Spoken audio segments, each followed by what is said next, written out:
My frustration with the Trump administration, having talked to so many members, is that they clearly do not have a strategy, U.S. strategy on critical minerals that reflects our values, protects our interests and supply chains, strengthens our partnerships, and reduces barriers for investment. We need to make sure we have a policy and a strategy. It's also very vital for our military readiness and our industrial competitiveness. But as my colleague has said, China has not only expanded its foreign sourcing of critical minerals, it has also developed a near monopoly in the processing and refinement of critical minerals, enabling it to exert influence over global supply chains, availability, and pricing. We are in a crisis, and not enough people recognize the crisis that we're in. It demands action. We know the strategic importance of these materials, but I believe the United States is trailing behind in this global competition and not exercising its strength, power, and focus. As a result, I believe we must develop a comprehensive U.S. strategy on critical minerals that reflects our values, protects our interests and supply chains, strengthens our partnerships, and reduces barriers for investment. Building U.S.-Africa partnerships when it comes to critical minerals is key for a common sense, pragmatic strategy. And there is abundant opportunity to do so. Having traveled around the continent, I see how those countries, so many of them are more inclined to work with us, partner with us because of our values, because of our ideals. They do not want to partner with China. But when we create a vacuum, China rushes to fill it.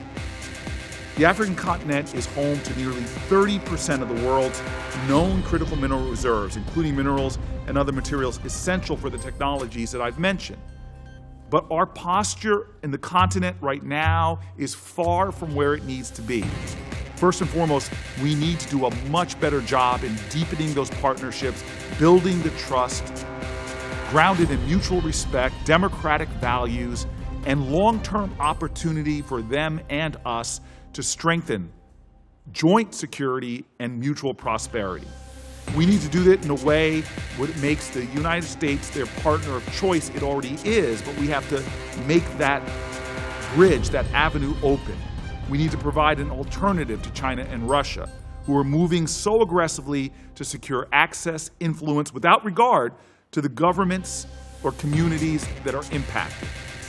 My frustration with the Trump administration, having talked to so many members, is that they clearly do not have a strategy. But what's worse is they are undermining the progress that we have made on this committee in a bipartisan way in trying to deal with this urgency.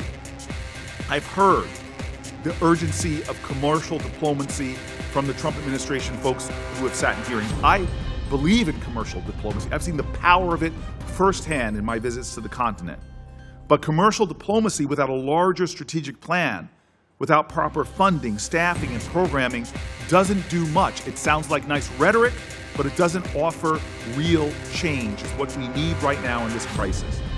The State Department has implemented changes, though, that have also undercut our competitiveness when it comes to strengthening relationships and securing supply chains. Let me give you some examples. The Trump administration has proposed a 76% cut to the Millennium Challenge Corporation.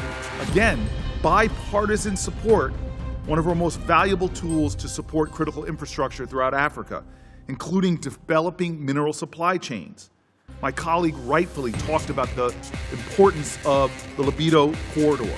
Well, while Congress reviews the proposal, the Trump administration went ahead and terminated the MCC compact with Zambia.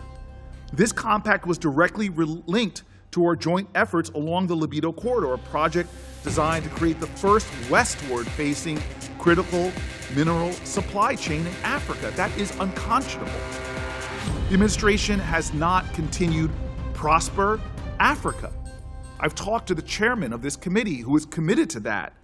It was a bipartisan initiative launched under the first Trump administration and connected U.S. businesses with African companies and markets. But again, it's being abandoned, even though we all know the difference it's made.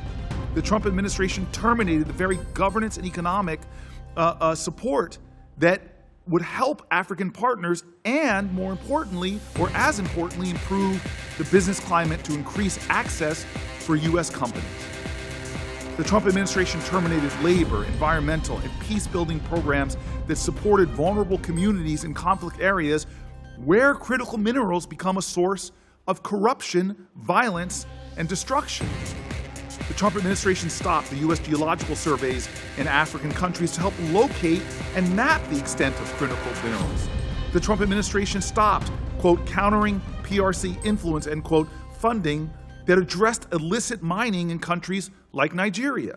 The Trump administration fired over 1,300 employees at the State Department with critical expertise, some of whom were focused on critical minerals, and some of whom had owned onward assignments to critical African posts, where there are already significant staffing shortages.